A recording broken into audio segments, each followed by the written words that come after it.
disculpa un segundito. Laura, arrancas la grabación, porfa. Listo.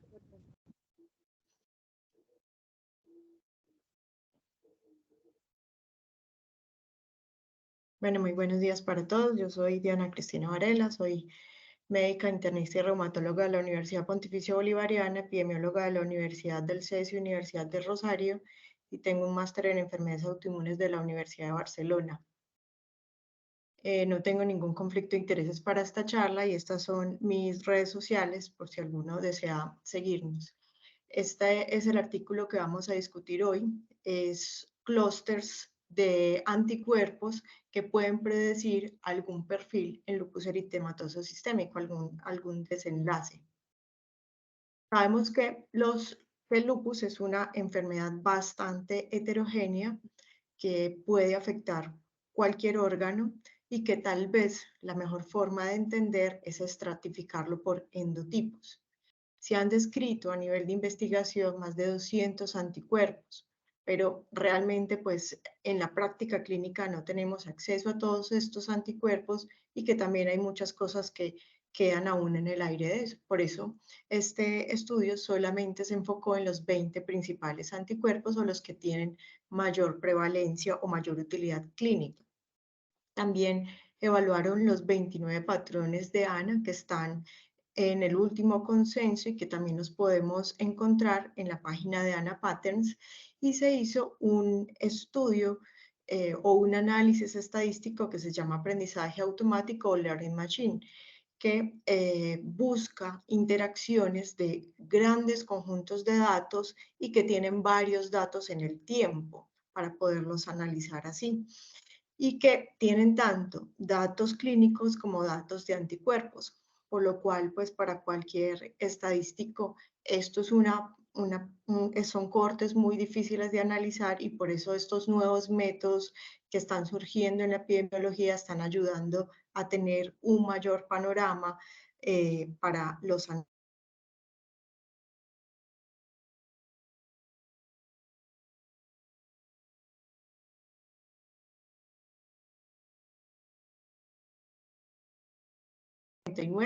Hasta el 2011. Tenían en total 1.827 pacientes y todos ellos cumplían los criterios de clasificación del lupus del ACR del 97. Y todos se les tomaron muestras en los primeros 15 meses posteriores del diagnóstico. Estos pacientes eran de 11 países diferentes, correspondían a 31 centros médicos diferentes en estos 11 países. De estos 1.827 pacientes, el 78% lo lograron seguir más allá de 4 años. Pero solamente se incluyó en este estudio 805 pacientes que eran aquellos que tenían al menos 3 muestras de suero para poder hacer toda la parte de autoanticuerpos. Entonces se recogieron 3 muestras, uno cuando se incluyó que era en el debut de la enfermedad, en el otro en los primeros 4 años de la enfermedad y la tercera muestra fue entre los 4 y los 10 años de la enfermedad. En cuanto a las clínicas que estaban buscando, cuáles eran las características demográficas de estos pacientes, cuál era el SLEDAI en esos cortes del tiempo donde se tomó el suero, cuánto era el daño acumulado, y esto lo hablaron por medio del SLIC, qué medicamentos estaban utilizando al debut en ese primer corte, en los primeros 4 o 5 años, y qué medicamentos usaron en el posterior. ¿Qué agentes inmunosupresores, incluyendo los biológicos? En biológicos ellos incluyeron 2, rituximab y belimumab. ¿Cuál fue la supervivencia de estos pacientes y cuál fue el dato de la nefritis? En cuanto a las variables demográficas, miraron cuántos años tenían al debut, si eran hombres o mujeres y cuál era la etnia. Incluyeron algunos hispánicos, que más adelante vamos a ver la prevalencia, la presencia de nefritis, que cumplieran todos los criterios del ACR, pues que fuera suficiente para ser clasificado como lupus, todos los scores del SLEDAI 2K y los medicamentos. Se tomó primero una toma de suero al ingreso, luego una segunda toma entre el segundo y cuarto año, que eso se denominó toma 2 o año 3. La tercera toma fue entre los 4 a 10 años y eso se denominó año 5. Los ANA, ellos tenían un microscopio automatizado que lee los ANA, aquellos que no eran muy claros, un tecnólogo de más de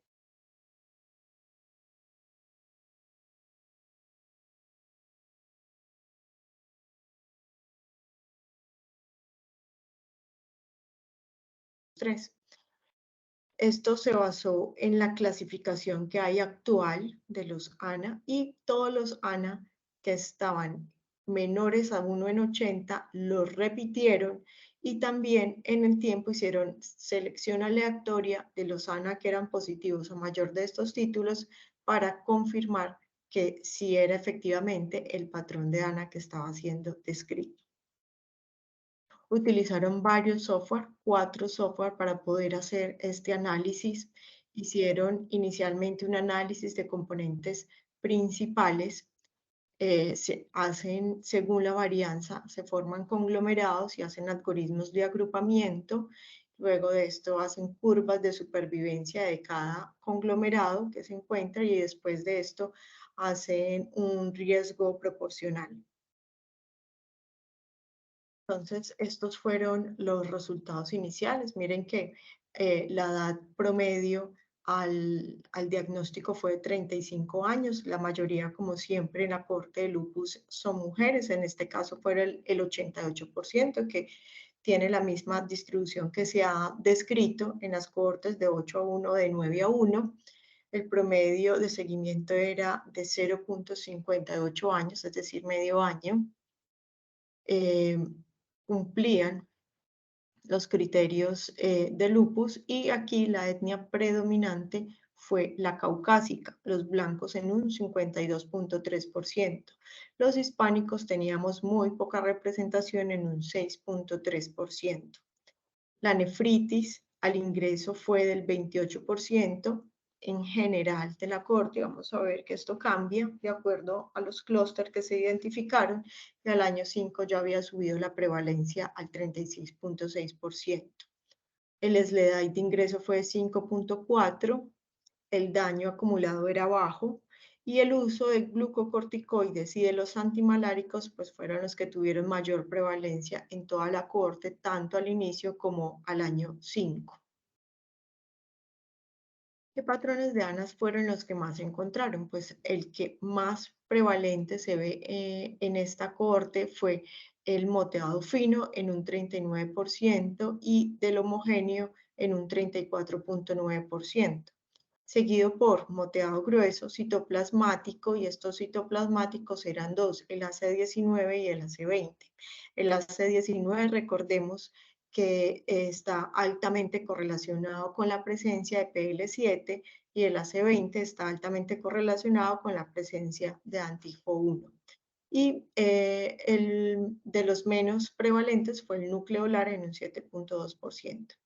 Vieron que en toda la cohorte, en general, a los 5 años, los ANA no cambiaron ni en patrón ni en títulos, conservaron los mismos. En cuanto a anticuerpos, el más prevalente para toda la cohorte fue el RO60 en un 42%, seguido por el RO52. También algo que destaca el estudio y es que los anticuerpos no criterio de antifosfolípidos fueron los anticuerpos más prevalentes, en lugar de las anticardiolipinas y los beta-2 glicoproteínas, que como vemos acá, fueron del 20% para cardiolipinas, beta-2 glicoproteína del 19% y anticoagulante lúpico del 19%, mientras que los anticuerpos no criterios fueron hasta el 36%. Los anti-DNA doble cadena un 34%, antistonas 31%, RNP del 28%, perribosomal del 24% y un SMIT del 22%. En general, los anticuerpos tampoco cambiaban mucho a lo largo del tiempo. Entonces, cuando hicieron toda esta agrupación por las diferencias clínicas, por anticuerpos, por patrones de ANA, pues se encontraron finalmente o se pudo hacer 4 clústeres. El clúster número 1 estaba en un 17%. ¿Quiénes eran estos pacientes? Eran pacientes que eran predominante más de raza negra. Tenían una mayor presencia de SMID y RNP. Eran mucho más jóvenes en el inicio de la enfermedad. Tenían una mayor actividad acumulada de la enfermedad en el tiempo y tenían mayor, sobre todo, daño acumulado de piel y alopecia. Tenían también una frecuencia mucho más alta de uso de rituximab e inmunosupresores, eran los que tenían los patrones de ANA muchísimo más altos y el patrón de ellos característico eran los ANA moteados gruesos. ¿Cuál era el clúster número 2? Fue el mayor o el más prevalente de todos. Estaba en un 46.7%. Tenía una alta frecuencia anti-DFS70, una baja frecuencia de anti-DNA. Eran los que empezaban de manera más tardía, eran los más caucásicos, tenían menos proporción de nefritis lúpica, tenían menos actividad de la enfermedad, utilizaban menos inmunosupresores y biológicos y tenían los ANA a títulos muchísimo más bajos. ¿Cuál fue el clúster número 3? Estaba en un 9.9%.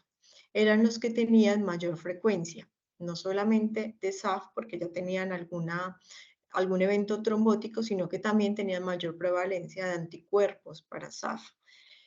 Eran también más caucásicos, tenían un mayor SLEDAI, tenían mayor hipocomplementemia, tenían mayor componente de lupus neuropsiquiátrico y tenían una mayor prevalencia de accidentes cerebrovasculares.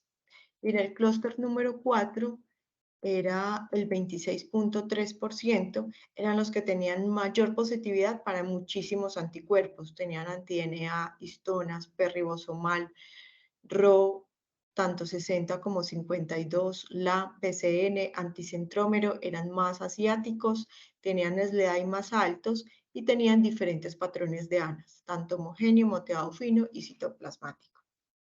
Entonces, aquí podemos ver que el clúster más prevalente, si recordamos el anticuerpo anti-DFS70, pues se ha relacionado más en otras cortes y en otros estudios, primero con enfermedades sanas, con enfermedades no relacionadas con lupus y con lupus con muchísimo menos actividad. Entonces era como lo que uno puede denominar un lupito, aquellos que tenían uno sana, una trombocitopenia y no más allá. El clúster 1 son los pacientes que de pronto vemos más en la práctica clínica, nosotros, que son pacientes de raza negra, que pueden tener ese componente SMID y RNP, que tienen mucha más nefritis lúpica, tienen algo de escleriforme también, de alteraciones escleriformes. Ese clúster 3, que es lupus y SAF, que también sabemos que de entrada puede tener un mayor mal pronóstico, y el clúster 4 son esos pacientes que tienen una mayor poliautoinmunidad. Aquí los encontraron más con presencia de síndrome de Sjögren y también con presencias de anticuerpos anticentrómero que puedan tener una superposición con una esclerosis sistémica. Entonces, estos fueron los ANA que miremos que el AC1 tenía un mayor predominante en el clúster número 4, que son los pacientes con poliautoinmunidad. El AC4 tenía, que es el moteado fino, tenía una mayor prevalencia en el clúster 3, que son aquellos que tienen mayor antifosfolípido. El moteado grueso está mayor prevalencia en el clúster 1, que son esos pacientes de raza negra, SMID y RNP positivo, y el AC19 estaba pues en baja prevalencia en todos, pero se podía denominar más en el clúster 4, que son esos pacientes con poliautoinmunidad.